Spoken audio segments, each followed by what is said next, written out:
Hello friends, welcome to my YouTube channel. आज हम आपके सामने ओबीसी आरक्षण बिल जो कि आज लोकसभा में पास हो चुका है उसके बारे में कुछ बताने जा रहे हैं।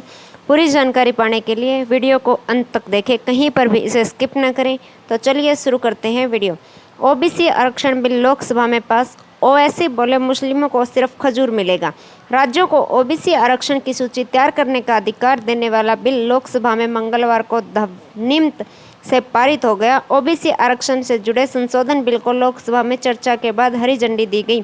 इस दौरान एआईएम के प्रमुख असदुद्दीन ओवैसी ने सरकार पर जमकर निशाना साधा। उन्होंने आरोप लगाया कि ओबीसी आरक्षण बिल को मोदी सरकार साहबानों की तर्ज पर लाई है। मुसलमानों को आरक्षण नहीं, सिर्फ खजूर मिलेगा।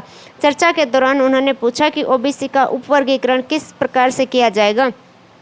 ओवैसी ने आरक्षण की 50% की सीमा को हटाने की सरकार से मांग की। विपक्ष के तमाम नेताओं ने इस दौरान चर्चा में हिस्सा लिया। सभी ने बिल को समर्थन देने के साथ सरकार पर निशाना साधा। ओबीसी बिल पर बहस में कांग्रेस के अधीर रंजन चौधरी ने क्यों किया 56 इंच की छाती का जिक्र।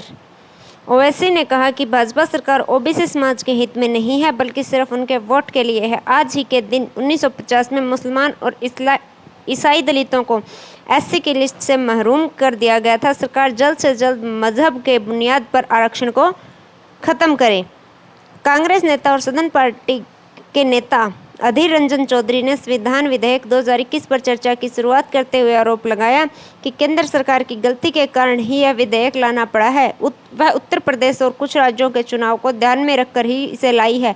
पार्टी ने ओबीसी से संबंधित संशोधक विधेयक का समर्थन किया। कहा कि केंद्र सरकार आरक्षण की 50% की सीमा को हटाने पर विचार करे ताकि महाराष्ट्र में मराठा समुदाय और दूसरे कई राज्यों में लोगों को इसका लाभ मिल सके। चौधरी ने कहा, हम इस विधेयक पर चर्चा में भाग ले रहे हैं क्योंकि यह संविधान संशोधन विधेयक है। इसमें 2/3 बहुमत के समर्थन की जरूरत है। हम एक जिम्मेदार दल है, इसलिए हम इसमें भाग ले रहे हैं। अखिलेश ने लगाया गुमराह करने का आरोप। समाजवादी पार्टी के अध्यक्ष अखिलेश यादव ने भाजपा पर ओबीसी वर्गों को गुमराह करने का आरोप लगाते हुए कहा है कि आरक्षण की 50% की सीमा को बढ़ाया जाए व जातिगत जनगणना के आंकड़ों को जारी किया जाए। उन्होंने कहा कि अगर उत्तर प्रदेश में उनकी सरकार बनती है तो वह जातिगत जनगणना कराएंगे। अखिलेश बोले, अगर इतना महत्वपूर्ण विधेयक पारित हो रहा है तो उसी के साथ आरक्षण की सीमा को बढ़ाया जाए, जातिगत जनगणना के आंकड़े जारी किए जाएं। बसपा ने कांग्रेस पर भी किया हमला। चर्चा में हिस्सा लेते हुए तेलुगु देशम पार्टी के राम मोहन नायडू ने जाति आधारित जनगणना कराने की मांग की। उन्होंने कहा कि जब 2021 में जनगणना हो रही है तब जाति आधारित गणना कराई जानी चाहिए।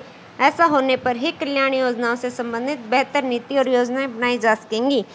बसपा के मलूक नागर ने कहा कि कांग्रेस को यह आरोप नहीं लगाना चाहिए कि भाजपा उत्तर प्रदेश चुनाव के लिए ये विधेयक लाई है। उन्होंने कहा कि अगर ऐसा है तो कांग्रेस इस विधेयक को क्यों नहीं लाई।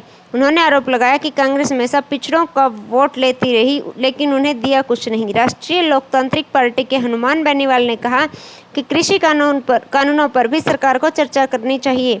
द्रमुक के दयानिधि मारन ने कहा कि ओबीसी को आरक्षण देने की पहल सबसे पहले तमिलनाडु राज्य ने की थी। उन्होंने आरोप लगाया कि भाजपा नीति राजग सरकार ने राज्यों के सारे अधिकार अपने पास रखने का प्रयास किया, लेकिन सुप्रीम कोर्ट के हस्तक्षेप के बाद अब केंद्र को यह विधेयक लाना पड़ा है। उन्होंने कहा, यह सरकार आज मगरमच्छी आंसू बहा रही है, लेकिन देश की जनता सच जान चुकी है कि जब चुनाव आते हैं तो यह सरकार ऐसे कदम उठाती है।